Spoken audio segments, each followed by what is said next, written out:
مزید اپڈیٹس کے لیے ہمارے چینل کو سبسکرائب کریں اور اسے اپنے دوستوں کے ساتھ شیئر کریں۔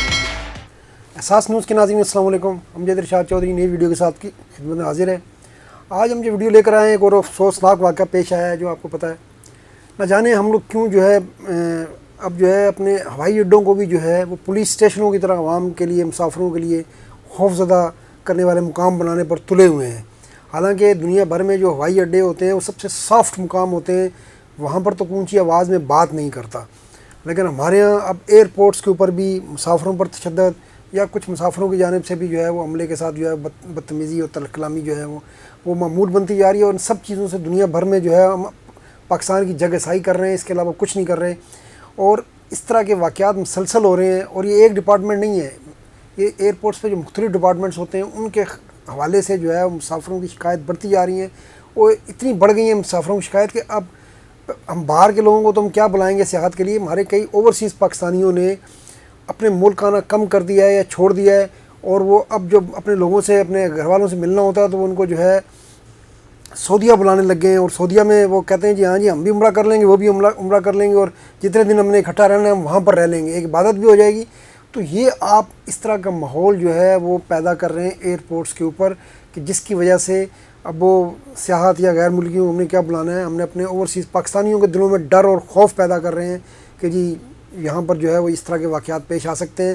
ایک معاملہ پہلے چل رہا ہے، آپ کو پتہ ہے کہ جی حکومت نے، وزیر اعظم صاحب نے نہ جانے کس دھن میں جناب وہ بلیک لسٹ کر دیا 50,000 کے قریب پاسپورٹس کو، اور وہ پاسپورٹس والے اب یہ بھی نہیں پتہ، اس کی کوئی لسٹ نہیں جاری کی کہ بندہ کو دیکھ سکے کہ جی کون بلیک لسٹ ہوا یا کون نہیں ہوا۔ وہ پاکستانی جب چلے جاتا ہے کوئی اوورسیز پاکستانی، جب واپس آتا ہے تو ایئرپورٹ پہ اس کو کہتے ہیں جی آپ تو نام بلیک لسٹ میں، تو اس کی تو ساری دنیا لٹ جاتی ہے، کئیوں کے بچے وہاں رہ جاتے ہیں، کئیوں کا کاروبار ہے۔ اور جیسا کہ ہم نے آپ کو پہلے بھی ایک ویڈیو میں بتایا تھا کہ ترکی کا ایک بندہ جو ہے جس کا ترکی میں کاروبار تھا، اس کو روک دیا گیا کہ جی آپ کا نام تو بلیک لسٹ میں ہے۔ اب اس طرح کا ایک اور واقعہ پیش آیا کہ جی بندہ ترکی کی نیشنلٹی لے چکا تھا، لیکن اس کو ایئرپورٹ پہ روک دیا گیا، اس کو کہا گیا جائے کہ آپ نے ترکی کی نیشنلٹی جو ہے وہ غلط طریقے سے لی ہے، ترکی کا نیشنل ہونے کے لیے ضروری ہے کہ آپ کے پاس جو ہے وہ پہلے پاکستانی شریعت آپ چھوڑیں۔ تو جب اس کو چیک کیا گیا تو اس کے پاس پاکستانی شریعت کا کچھ ہوگا کام ثبوت، تو اس کو اس بنیاد پر جو ہے جناب نہ صرف روکا گیا بلکہ حراست میں بھی لیا گیا۔ تو اس طرح کے واقعات پیش آ رہے ہیں۔ حالانکہ اگر اس نے ترکی کی نیشنلٹی لے لی تھی، پہلی بات تو یہ قانونی طور پر اس کو پاکستانی نیشنلٹی چھوڑ دینی چاہیے تھی جب وہاں کا قانون کہتا ہے، اور میں باقی اور چیز کو بھی کہوں گا کہ جس ملک کا، جیسے اسپین میں بھی یہ قانون ہے کہ اگر آپ کو پاکستانی نیشنلٹی لینی ہے تو آپ کو اسپین کی نیشنلٹی چھوڑ دیں، لیکن یہ شرط تو ان ملکوں کی ہے۔ پاکستان نے تو ایسی اپنے شہریوں پر کوئی پابندی نہیں لگائی۔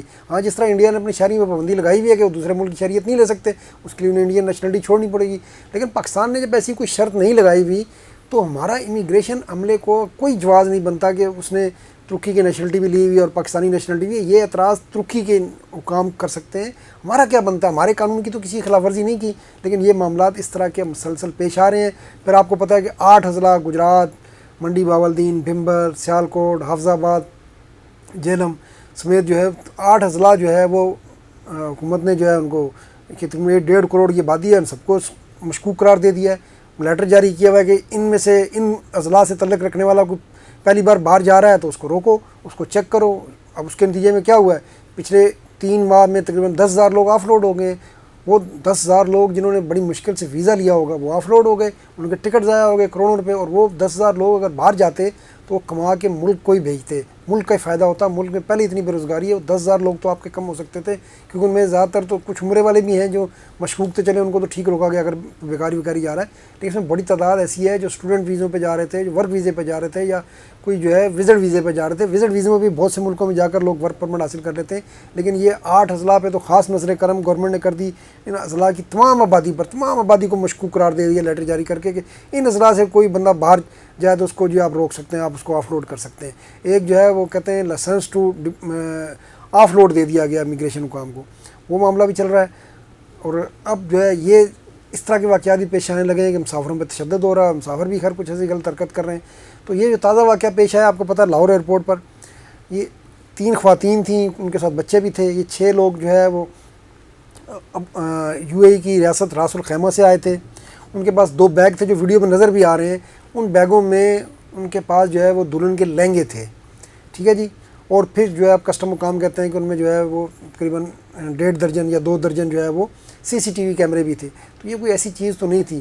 وہ دلہن ان کے ہو سکتا ہے ان کے خاندان میں کوئی شادی ہو رہی ہے، اس کے لیے لہنگے لائے ہوں، اور وہ ان 2 شاپرز میں کوئی اتنے لہنگے کمرشل پہ تو نہیں لائے تھے بھائی کہ آپ نے ان کو روک کر، اور پھر ان پہ تشدد بھی ہو گیا.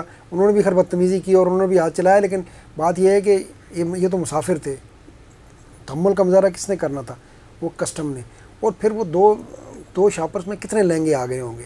اب انہیں کہتے ہیں جی وہ بھارتی ساڑیاں ہیں. چلیں جی بھارتی ساڑی سے یہ بڑا لطیفہ نہیں ہے کہ بھارتی ساڑیاں جو ہیں وہ تو ہمارے حکمرانوں کو، میاں صاحب کو کتنی بار جو ہے وہ بھارتی ساڑیاں ان کے لیے تحفے میں آئی ہیں، اور بھی سیاستدانوں کو کتنی بار بھارتی ساڑیاں جو ہیں وہ بھارت کے حکمرانوں کی طرف تحفے میں آئی ہیں. تو کسٹم کو چاہیے تھا کہ ان کو بھی ایئرپورٹ سے نہ کلیئر ہونے دیتا، ان کو بھی روکتا. یعنی اگر کوئی ایک عام آدمی، عام پاکستانی اپنی گھر کی شادی کے لیے بھی کچھ چیز لے کر آ جائے، لہنگے، اور پھر ایک بھارت سے تو نہیں آ رہے تھے بھارتی ساڑیاں بھائی، اگر آپ نے باہر سے لیا ہے. پاکستان میں کتنی مصنوعات ہیں جو دبئی کے راستے آ رہی ہیں انڈین کی، ان کے لیے تو آپ نے اجازت دی ہوئی ہے، ان کو تو کوئی نہیں روکتا. لیکن وہ ایک اپنے گھر کے لیے لا رہے ہیں. وہ بیگ ان کو ویڈیو میں صاف نظر آ رہا ہے، آپ کو بھی نظر آ رہا ہوگا کہ وہ بیگ انہوں نے جو ہے شاپنگ بیگ طرز کے ہیں، جس میں کتنے وہ لہنگے ہوں گے جن کو بھارتی ساڑیاں قرار دیا گیا ہے. تو یہ بڑا افسوسناک واقعہ ہے. ان خواتین کو بھی چاہیے تھا تحمل کا مظاہرہ کرتی، لیکن ظاہر ہے میرا خیال ہے وہ رائش اس لیے ہوئی ہوں گی کہ انہوں نے شادی کے لیے اپنے گھر میں کوئی شادی ہوگی، کسی نے منگوائے ہوں گے، وہ لے کر آئی ہیں اور انہوں نے یہاں ضبط کر لیا کہ یہ تو آپ کسٹمیبل چیز ہے. بھائی کون سی کسٹمیبل ہے یار؟ کون سے انہوں نے جو ہے وہ بڑے سوٹ کیس بھر کے لے آئی تھی جو انہوں نے یہاں پر دکانوں میں بیچنے تھے. تو یہ بڑی زیادتی والا معاملہ ہوا اور اس سے پاکستان کی جگ گسائی ہوئی ہے. اور پھر معاملہ کیا ہوا جی؟ پھر یہاں پر بھی معاملہ نہیں رکا. وہاں ایئرپورٹ پہ جو تشدد ہوا، پہلے خاتون نے تھپڑ مارے، اور پھر لیکن خاتون کے جس طرح بال پکڑ کے کسٹم اہلکار اس کو گھسیٹ کر لے کے جا رہی ہیں، وہ منظر جو ہے وہ دنیا میں اس کے بعد جو ہے نا اوورسیز پاکستانیوں نے اس کا کیا وہ اثر لیں گے، یا غیر ملکی جنہوں نے اس ویڈیو کو دیکھا ہوگا کیا سوچتے ہوں گے کہ ہمارے پاکستانی ایئرپورٹ جو ہے وہ کیسے ہیں، اور وہاں پر مسافروں سے کس طرح کا سلوک جو ہے وہ کسٹم نے کیا، یا پہلے باقی بھی. اور پھر کرپشن کی تو پہلی ویڈیوز کتنی آ چکی ہیں، جب ان کے مٹھی گرم کرو تو ہر چیز کلیئر ہو جاتی ہے، اور نہ کرو تو یہ جیسے گھر کے لیے لائی ہوئی چیزیں بھی جو ہے وہ کسٹمیبل قرار پاتی ہیں. اچھا، پھر معاملہ یہاں رکا نہیں، حالانکہ معاملہ اوپر چلا گیا تھا، اس معاملے کو رفع دفع کرنا چاہیے تھا. لیکن وہ تینوں خواتین، اچھا ان کا تعلق بھی حافظ آباد سے تھا، اور خاتون کا نام نور فاطمہ، سمن خالد اور عائشہ ملک تھا. ان تینوں کو پھر حراست میں لیا گیا، ان کے اوپر کیس بنایا گیا. اور یہ تو اچھا ہوا کہ کسی اچھے جج کے پاس کیس چلا گیا اور اس نے ان کو جیل نہیں بھیجا، اور ان کو فوراً جو ہے وہ رہا کر دیا. ورنہ ایک یہ معتبر خاندان ہوگا، ظاہر ہے راس الخیمہ سے آ رہے ہیں، شریف خاندان ہوگا، یہ خواتین خدا نخواستہ جیل چلی جاتی ہیں، ایک دن کے لیے بھی چلی جاتی ہیں، تو پھر ان کی معاشرے میں کیا عزت رہتی. لیکن اب یہ دیکھیں کہ ان کے اوپر، ان کے خاندان کے اوپر، اور مجموعی طور پر میں کہتا ہوں اوورسیز پاکستانیوں کے اوپر اس معاملے کا کیا امپیکٹ آئے گا. اب یہ پاکستان ایئرپورٹ اتھارٹی نے اس کا نوٹس لیا ہے، تو ہم ان سے بھی کہیں گے کہ جی اس معاملے کا صرف نوٹس نہ لیں بلکہ کارروائی کریں گے. ایئرپورٹ کے اوپر کسی بھی سرکاری ادارے کو اس طرح مسافر پر تشدد کی اجازت نہیں دینی چاہیے. اگر کوئی مسافر زیادتی کرتا ہے، غلط کرتا ہے، تو اس کے خلاف قانونی کارروائی ہو سکتی ہے. لیکن اس طرح جو ہے تشدد بنانا اور بالوں سے گھسیٹ کر کسی مسافر کو، وہ بھی خاتون مسافر کو لے جانا، یہ قطعی طور پر جو ہے اس کو جو ہے برداشت مرحلہ پاکستان ایئرپورٹ اتھارٹی کو نہیں کرنا چاہیے. آج کے لیے اتنا، انشاءاللہ پھر ملیں گے. اللہ حافظ. مزید اپڈیٹس کے لیے ہمارے چینل کو سبسکرائب کریں اور اسے اپنے دوستوں کے ساتھ شیئر کریں.